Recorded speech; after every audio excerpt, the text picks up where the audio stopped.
Mark Rogers TV, the voice of college football, breaking down Miami, and one of the best ways we can possibly do that is to bring on this guy. There he is, the wholesome one.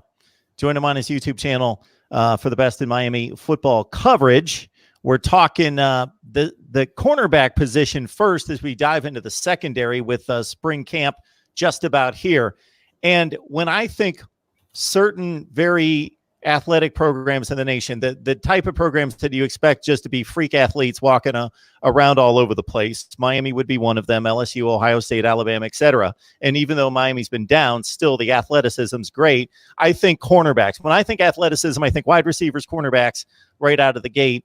But the secondary depth has been pretty thin in recent years.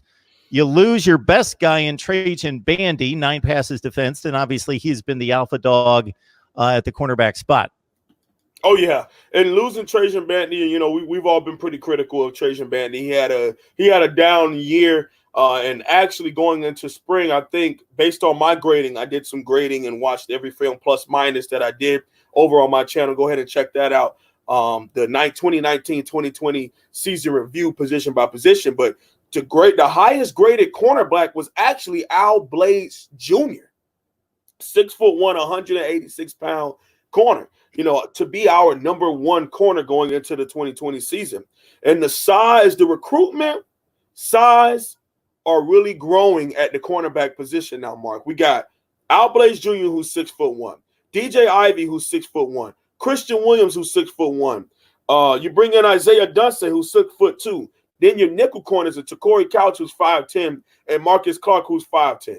You know, so now we're starting to get that look of everyone across the country, especially in the southeastern part of the country, have these big corners who people would think they're safeties, but they have the hips, the flexibility, and the technique to all play the cornerback position to match up with the increase of the size and speed of wide receivers over the last decade in football, period, from high school, college, and the NFL. Now the defense has rebounded. And now everyone's starting to get those 6-foot-plus corners. And Miami is starting to have those guys on our side of the ball, too. The other side of that, we bring them in, we got to start developing them, and we have to also have them to produce. Now, I'm super excited for what we have going into 2020. Al Blades Jr., DJ Ivey, Christian Williams all have experience from this past season. Some good, some bad, but they have all grown in that. You throw them into the fire, one or two things are going to happen. You put them on the field and see the best that they can do. Al Blades, yeah, he gave up some touchdowns, but the latter half of the season, to where he started majority of our games as our number one corner, he did very, very well. Tallying up 21 solo tackles, 14 assists, 2 interceptions, and 6 pass breakups. You know, it's not the best, but it's very good for what he did here at Miami and just being thrown in as a true sophomore, going in to be a junior going into the 2020 season.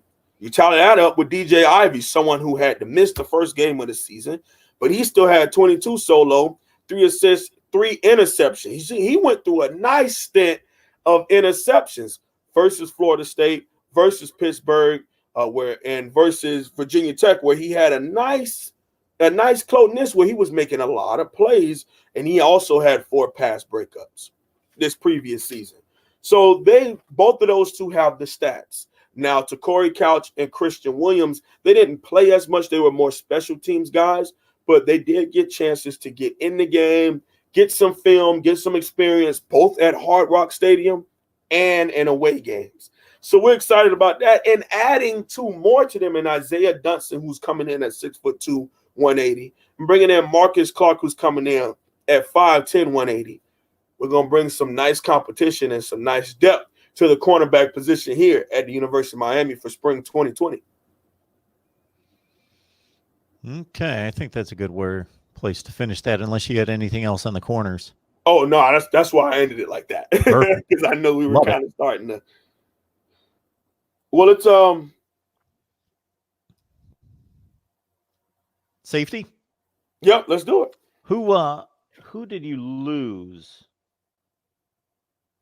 at safety? No one. Okay. All right. You got Gervin Hall, who came back, and Amari Carter, who came back. Okay. Here we go. Miami getting set to hit the spring practice field. Mark Rogers TV, the voice of college football. Of course, we're breaking down the Canes with a Wholesome One. Please join him on his YouTube channel, Talking the U. Wholesome One, how you doing today?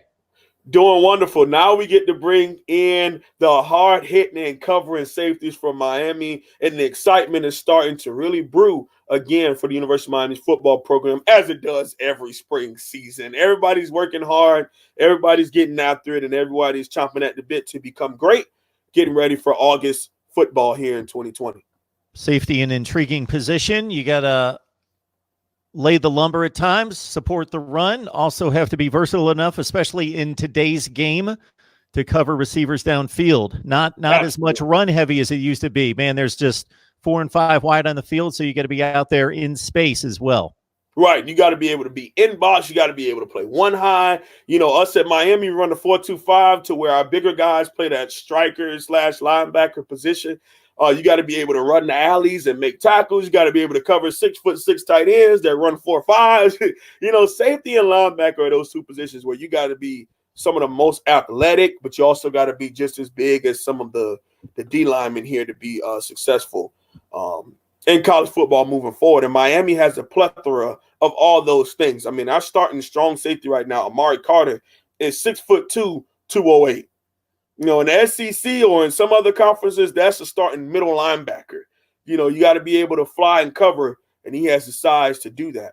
Our free safety, Gervin Hall, someone who flashed at times, was a true sophomore having to step into a starting position due to losing Jaquan Johnson to the NFL after the 2018 season.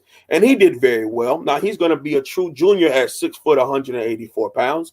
Then you also have my favorite pair, my favorite defensive back, light-skinned warrior Bubba Bolden at 6'3", 184 pounds. Someone who's flashed all over the screen later half of the season before he had an ankle injury up in Tallahassee.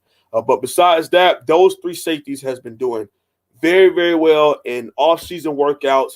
They had a lot of production in the 2019 season and all have returned to only add on to that for the 2020 season. There's a lot of depth at all three positions also. Free safety, Gervin Hall, Bubba Bolden, Avante Williams. At strong safety, Amari Carter, Jalen Harrell, and Brian Balaam. At striker, you have Gilbert Frierson, Keontre Smith, who just moved from safety down to striker, and Keyshawn Washington. So there's a lot of depth, there's a lot of size, there's a lot of strength and athleticism at all three safety positions here at the University of Miami. Now, what we have to do, Mark, is put the size, speed, and measurables, mix that with the hard work, and hopefully it comes out and equals great production for the Miami Hurricanes moving into the 2020 season. Now, that striker position has a different name for different programs, but can you basically give us a description of what the role and responsibility is there? Absolutely. So it's more of, if you look at it theoretically, so you got too high. For example, if you had too high, but you also had you were running cover 3 and someone has to have the alley to flats. That's what a striker is. It's an off linebacker. So you have your two linebackers that are inside of the box. You have your two safeties that are high, and then you also have that person who's outside addressing the offline person. So it could be the slot wide receiver, it could be a slot tight end. They're addressing that space in between the linebacker and the corner. That space, that alley right there is where the striker sits at. They are responsible to be able to do everything. You need to be able to rush the passer. You got to be able to cover. You got to be able to tackle. You got to be able to catch just in case the ball comes there. As a striker position. And that's why the size is a big thing, because you still need to be able to get off blocks and make open field tackles, but you don't want to be too big to where you're 6'4" and you can't really cover. So that's why we bring in the bigger safeties. That's why some people say theoretically they would think Amari Carter coming down to a striker. Gilbert Frierson was a corner who moved to the striker at 6'1", 199 pounds.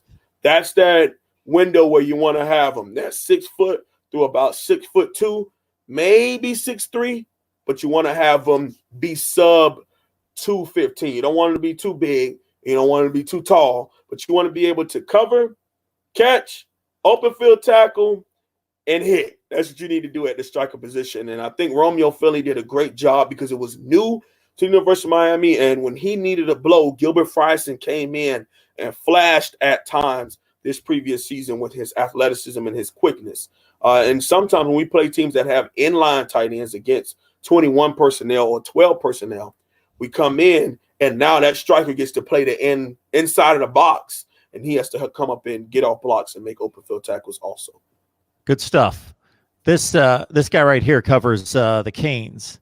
So get on over to his YouTube channel, The Wholesome One Holloway.